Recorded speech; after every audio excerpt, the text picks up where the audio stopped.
Welcome to Back into the Future with Mark and Carol. Well, hello everyone. Welcome back to the show. I don't know what we want to call it, retro late fee, whatever. You know what you're listening to. It's Back into the Future. Retro late fee presents Back into the Future. It's not the past anymore. It's the now, right now. It's the Stranger Things Season 5, final season, part 1 now. Yeah. This is where we talk about things that are actually going on now. Yeah, things that we're watching currently. Carol. Yes. We watched the first 4 episodes of Stranger Things. Yep. I've got to say my least favorite season so far. Worse than season 2? Yes. All right. I see. Season 2 might still be like a low point for me because season 1 was so good, and just really grabbed you. Season 1's not bad, but it's like kind of a letdown. And then I really love the mall season, Starcourt. That's season 2. That's season 3. Are you sure? Yeah, season 2 is the one with the pumpkins that are dying. And they fight the pack of Demogorgons at the end. Okay. Well, I kind of forgot about that season, so I guess that's a pretty bad one. So every season, and now I think both you and I have one like similar complaint about this season. Every season, they have clear inspirations from like 80s properties. They're homaging certain things. I mean, obviously the whole thing is an homage to like 80s nostalgia and, Stephen King and stuff like that. Like the whole Stranger Things looks like the Stephen King fonts, on any of his books. But where they go, like in that season with the mall, the Starcourt Mall, there was a lot of war games stuff in there. With like the Russians and hearing their transmissions and stuff. It's like sort of espionage-y. There were like homages to that and everything. The last season with Vecna was very Nightmare on Elm Street. There's obviously still some more of that in here too, Nightmare on Elm Street type stuff. But they have attached one of the big influences, I think, not a specific movie necessarily, but it seems like they are paying homage to 80s action movies a lot in this season. Really? Well, I mean, the whole military thing, there's the military, they're fighting the military, and then Hopper's behind enemy lines in the Upside Down, shooting and killing people, killing American soldiers. I don't like that at all. Blowing them up with grenades. That's what I'm talking about. But I'm just saying, I don't like that storyline. I don't either. I don't think that it fits their characters. It's kind of like they just don't give a crap about human life. Yeah, and they show a very big disregard for human life. And I guess they're just mad at the military. I know in the last season when they were in that ICBM or whatever where Dr. Brenner was helping Elle get her powers back. Then the military started attacking her, and then she brought down that helicopter and everything. Maybe they're mad from that, I guess. These are enemies. But, they're also, at one point, he sets up as a prop. Obviously, spoilers for the entire first 4 episodes. He sets up as a prop some scientist that was in the lab. He sets him up as a distraction to get shot at and killed by these soldiers. Yeah. And it's like, that guy didn't fucking do anything wrong. He didn't do anything to you. Yeah, it's like they're all just disposable to them. I don't like it at all. And that is 80s action movies. Yeah. And like I said, that's why I prefaced it by saying you and I have the same complaint about it. I don't like it either. And the whole 80s action vibes, they don't juxtapose well. They clash with the rest of the tone of the show. When we're dealing with Will and Mike and all that stuff, Nancy, all them trying to figure out the Vecna backstory and trying to unravel this mystery and save save Holly and all this stuff. when they're doing all that stuff, it's like in complete contrast to this other action schlock that's going on. Yeah, and it's awful. Absolutely awful. Yeah, I did not enjoy that storyline at all with Hopper and 11 in the Upside Down. Like, there were a couple parts of it that were sort of intriguing. The fact that the military has a base in the Upside Down, I think, is interesting. Yeah. And like, they're all interesting ideas. And the final reveal of who is being kept back there is also kind of interesting. Well, yeah, I'm curious where they're going to go with that. Mm-hmm. But, like, you know, you guys, if you haven't seen it, I mean, you should watch it. But as you should know, it's 8, her sister or whatever from that episode in season 2 that everyone hates. Yeah, I feel like we missed something. You know what I mean? Like, the way that, like, they've got 8 there. Like you said, Hopper and 11 are treating the military like enemies, and they're really fighting each other, and they're kind of like the villain, and I feel like we missed that. I mean, it's like that's the end of season 4. Like, the end of season 4 is the one of the subplots is the military coming after them. Remember, they come after them in California and everything. They storm that house. They start shooting scientists and shit like that. Like, the people. Remember, Paul Reiser sent people to protect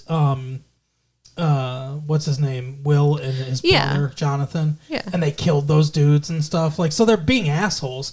And I think, if I remember correctly, I believe they don't know that Vecna exists.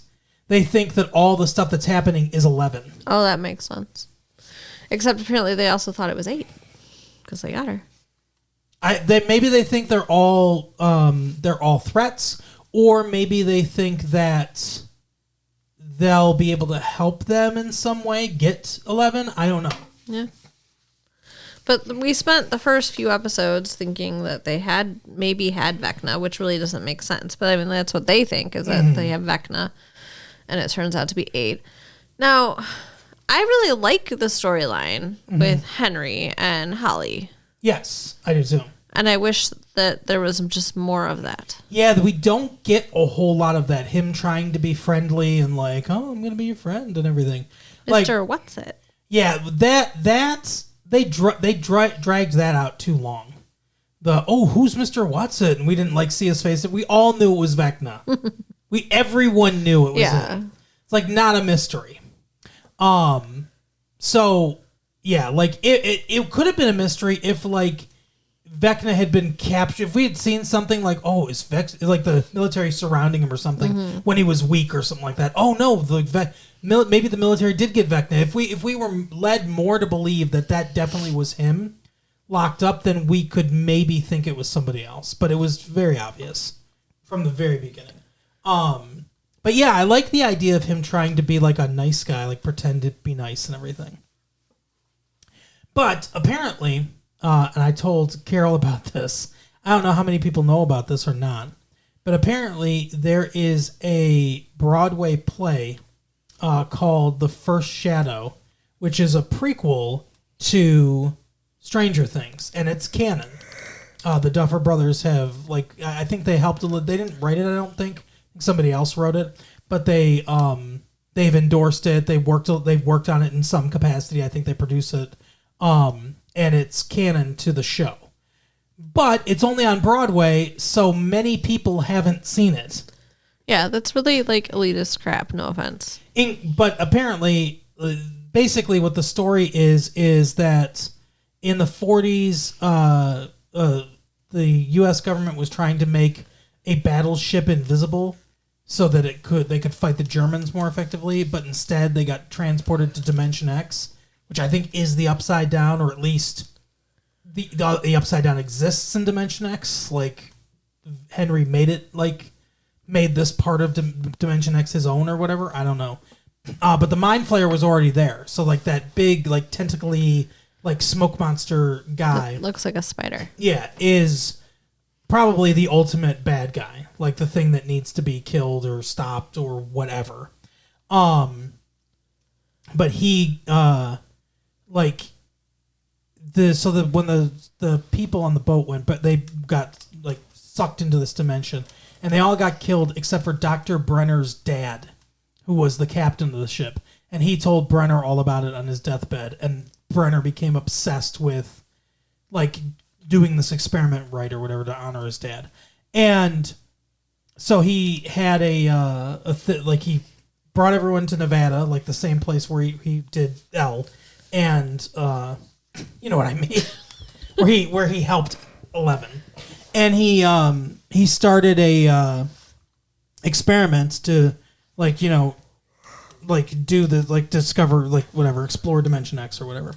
So the scientist got free because he was scared of the whole thing or whatever, and he found Henry, whose family was living in Nevada at the time, in this cave system, the same caves that we see in the episode, and they get sucked into Dimension X, and then the Mind Flayer grabs him and like changes his blood and changes his personality and shit, and then they end up like going back, but like that's why he has these powers. Mm-hmm.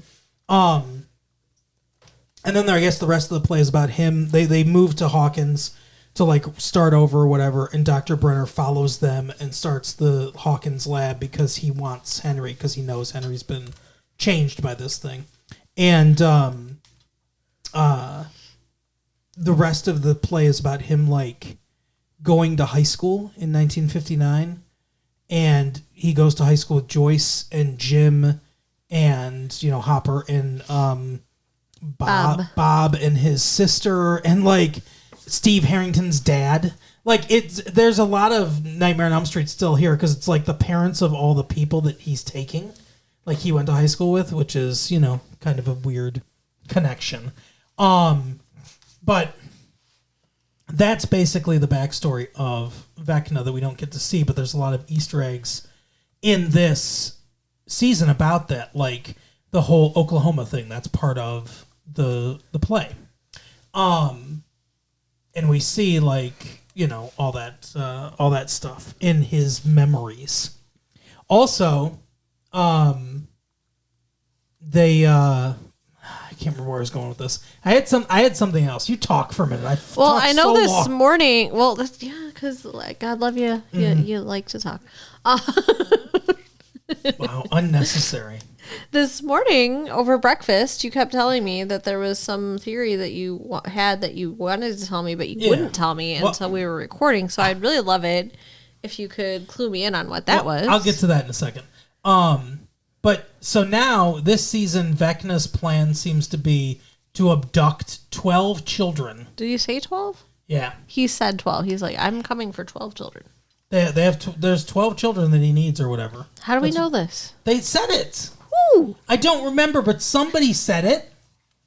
I just don't remember his plan being that well fleshed out. I think maybe Will saw it in his vision or whatever. 12 kids. All right. But like he attaches that thing to their face and they're being pumped with something. Now I think he's making them like him, because obviously Will, manifests those powers at the end. The whole twist in the Demogorgons and whatever, which is amazing. But so I think that it's possible that he's doing this to fight against the Mind Flayer. Okay. That he wants to make an army of kids like him to fight against the Mind Flayer. Maybe. So you think that he is supposed to be like an anti-hero, and actually we're supposed to sympathize with him in the end? Well, apparently Noah Schwepp, or whatever his name is, the kid that plays Will, said in an interview that he's like the most misunderstood villain, like in history or whatever. And one of his castmates was like, "Stop!" like it was like some kind of like hint or whatever. So I think it's definitely possible that they're gonna try to do some sort of redemption arc with him. God bless you. Oh my god. Oh my god. Seriously? It's ruined more recordings. Yes, sir. That's what I'm all about. Okay, my theory, since you want to know my theory. I think it's been hinted at quite a bit. I don't know. It's all been hinted. I don't know if you'll... keep sneezing a little bit more, okay? I don't know if you'll be amazed by this or not, but I think they're going to do some kind of time travel. Okay. I think there's going to be a time travel plot to it. Why? And I'll tell you exactly why. And I think they're going to go back to 1959. Okay. Maybe they're even going to like stop this before it all starts, or like help him in some way. Like, see, I have a very bad feeling that they're going to kill a bunch of people. That they're like going to kill Steve. They're going to kill Nancy. They're going to kill like whomever, right? And they're going to go back in time and they're going to change history, and none of this will have ever happened. And so all the people that die will come back. Like even Barb will come back, maybe. But this is why I think this, and these are the hints that we have in here. First of all, A Wrinkle in Time. I've never read it. Is it about time travel? I did read it, but it was so very long ago that all I remember is that I liked it. So I think there's a time travel element to A Wrinkle in Time. That's one. Two, Back to the Future. They mention the flux capacitor. They do, yes. And Back to the Future is one of the influences on the season, according to the Duffer Brothers. There we go. That's the huge hint right there. Then. He was taken. What's his name? Will was taken November 6th. They mentioned specifically it's November 3rd. Oh, it's only a few days. November 6th, 1983 or whatever was when you got taken. They go back in time in Back to the Future. It's November 5th, 1955. Oh, okay. The teacher out of nowhere when he's talking to it's very obvious that they chose purposely to have him be talking about this stuff. When we go into Erica's classroom, he's talking about an Einstein-Rosen bridge, a wormhole, which gives you the ability to go through dimensions, to travel in time and stuff like it. The Einstein-Rosen bridge. That's what it is. So like, there's all these time travel elements that they have talked about and hinted about, and then we have a memory of him in the past in 1959. So I think they're going to do some kind of time travel thing. So it's going to be like the end of, I'm thinking Breaking Dawn Part 2, where they have the big battle scene and everybody dies. And it doesn't really happen. It doesn't really happen because it was all a vision. Maybe. I could see them doing something like, I could definitely see them doing something like Back to the Future 2, where like they go back to earlier seasons. Because, in Back to the Future 2, like at the end of the Back to the Future 2, they go back to the end of Back to the Future 1. And it's like it was all very cool and technical. Yeah. All the stuff that they did at the time. But I could see them doing something like that too. Yeah. But yeah, I think there's going to be some kind of time travel element. They're definitely hinting at it big time. And maybe they're going to redeem Henry somehow. Or save him or something. Maybe. I mean... Maybe he'll end up being the hero that everyone wants. He never seemed that bad. I mean, like, what he did was bad, but, like, he didn't seem that bad. Just because he's good looking, that's why. No. Because do you not remember what he looked like with all the fucking makeup? Ew. Well, he looks like Vecna. I didn't. What is up with that, by the way? Like, last season, Vecna looked like scary and intimidating. And like he looked like he was like skinned. Yeah. Basically, this thing does not look like Vecna. No. It has like barbs and like all these like wiggly like bone things sticking. Like, what is going on? He looks like a PlayStation cutscene villain. Yeah.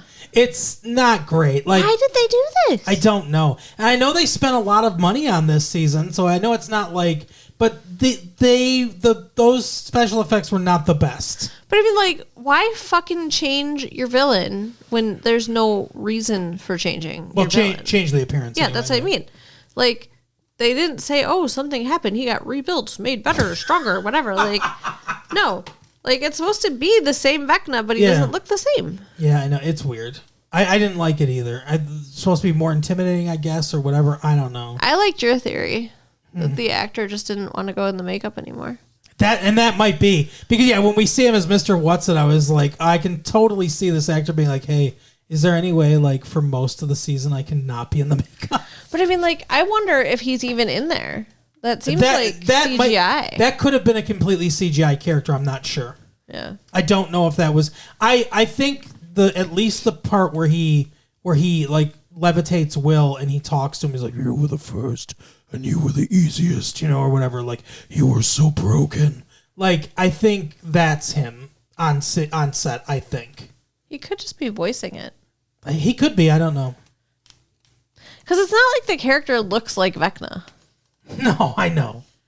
It's like, but I liked the monster makeup better. Yeah, but we're watching a show right now, The Pit, which takes place in a Pittsburgh emergency department, and the practical effects that they use on that are fantastic. Yeah, and in stark contrast to what they're doing in Stranger Things in this season, there's a lot of like CGI type stuff, and they have in the past resorted to more practical effects, again in homage to 80s cinema, which obviously didn't use computer generation. Yeah, like stick with your theme, people.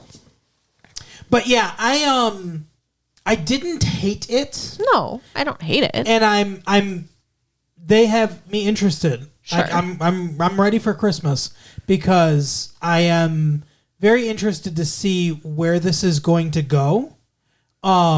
As far as like where the storylines go and everything, but I like a lot more the scenes with Joyce and with Will and that group doing the stuff they're doing, which is more Stranger Things-y than the like let's fight the military, let's fight Linda Hamilton Terminator 2 style like fucking. They already did a Terminator 2 homage with that like cyborg fucking dude or whatever. He wasn't a cyborg, but remember the guy on the motorcycle? I think it was in the mall season when he was all like intimidating and beating the shit out of Hopper and stuff like that. And he was like, he looked like he was supposed to be the T-1000 or whatever. Yeah. Yeah. So like they already did that. I just remembered something. I don't know what exactly about what you just said reminded me. But do you remember Fear Street, the movies we were watching? Yeah. Like one of their movies kind of reminded me of that season, I think, of Stranger Things. Hence the connection in my brain. There's another Fear Street movie and we need to watch it. Oh, okay. Well, everyone, this has been planning our viewing. Hey, maybe we'll talk to them about Fear Street. Okay? We could talk to you about Fear Street. Late Feet 1994 at AOL.com if you want to listen to us talk about Fear Street. They're awesome movies, and it's a book series. Yeah. Which, like, I tried to read to our children when they were very little because I didn't realize that it was not for children. Well, those movies too are like they're not for our age group really, but they're for teens. Teens, yeah. Like because there's like sexy stuff that goes on and stuff too. Like it's not all kiddie stuff. Yeah, for sure. So, but speaking of sexy stuff, yeah. So, what is her name? Has a girlfriend. Maya Hawke? Yeah, Maya Hawke. What's her character's name? I can't think of. Her character's name is Robin. Robin. So Robin got together with the Candy Striper girl. Yeah. And Will is being a fucking creep voyeur.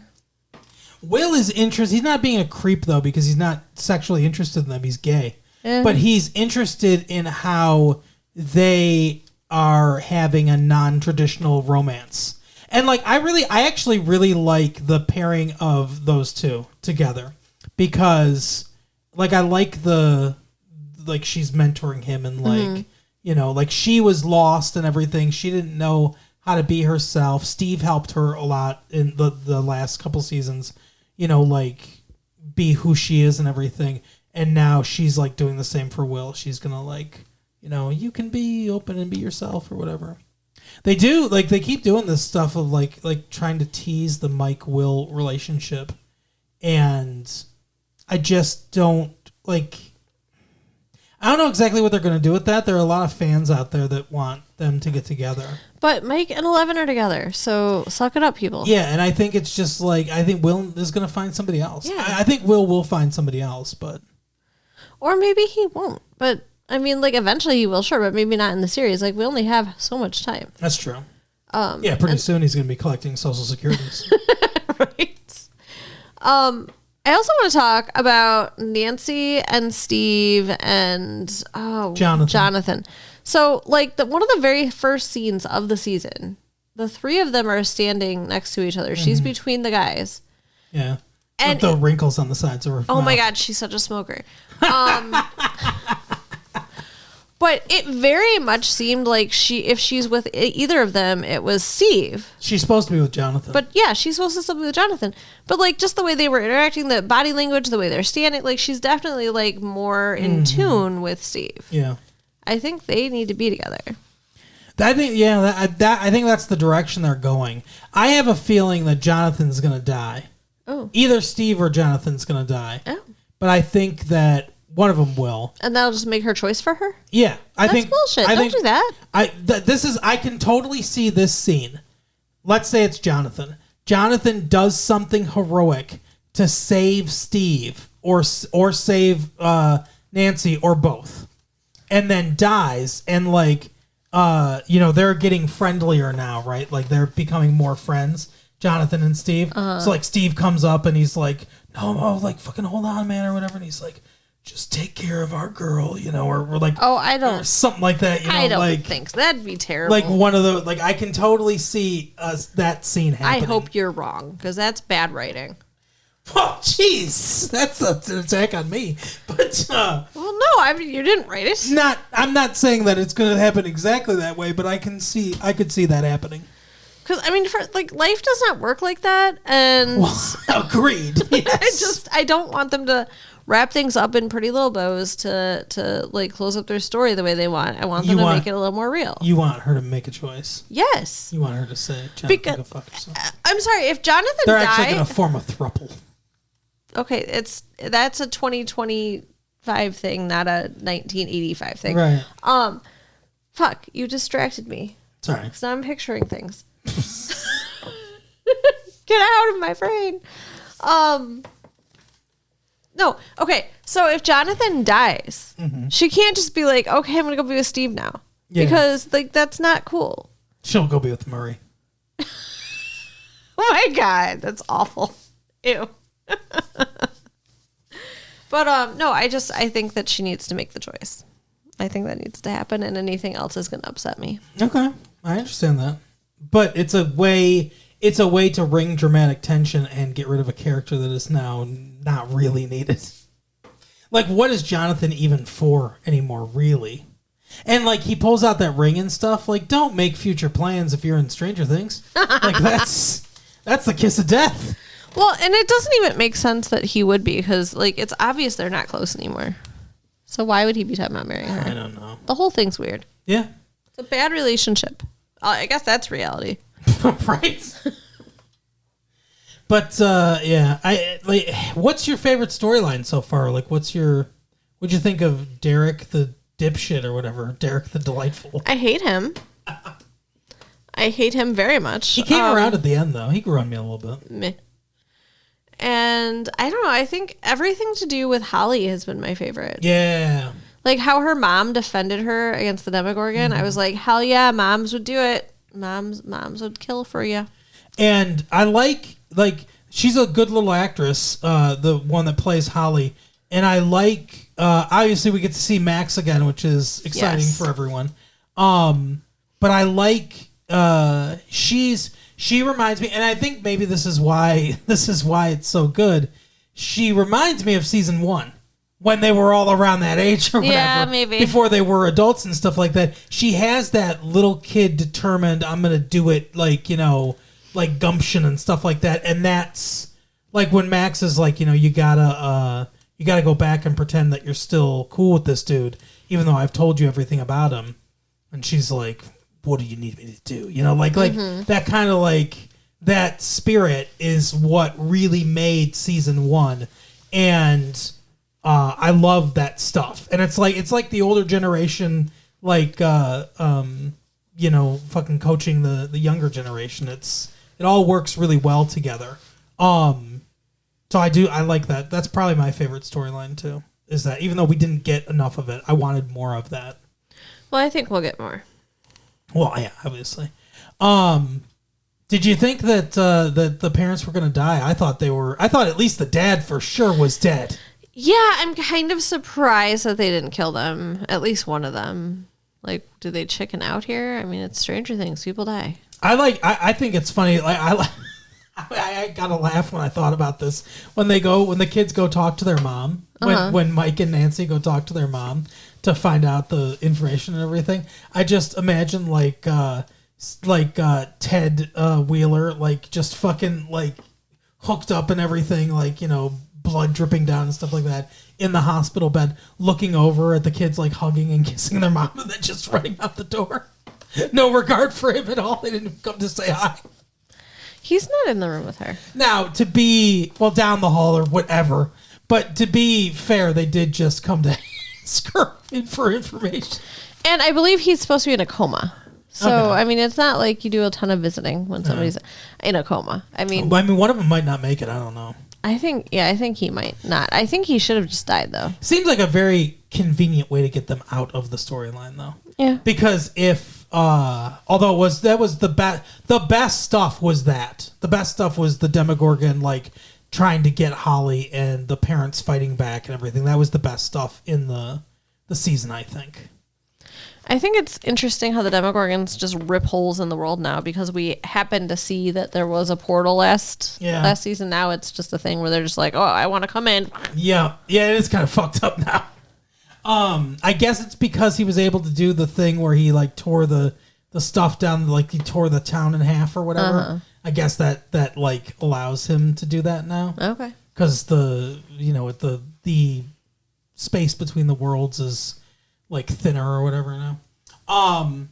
What do you think about Dustin and Dustin's storyline this season?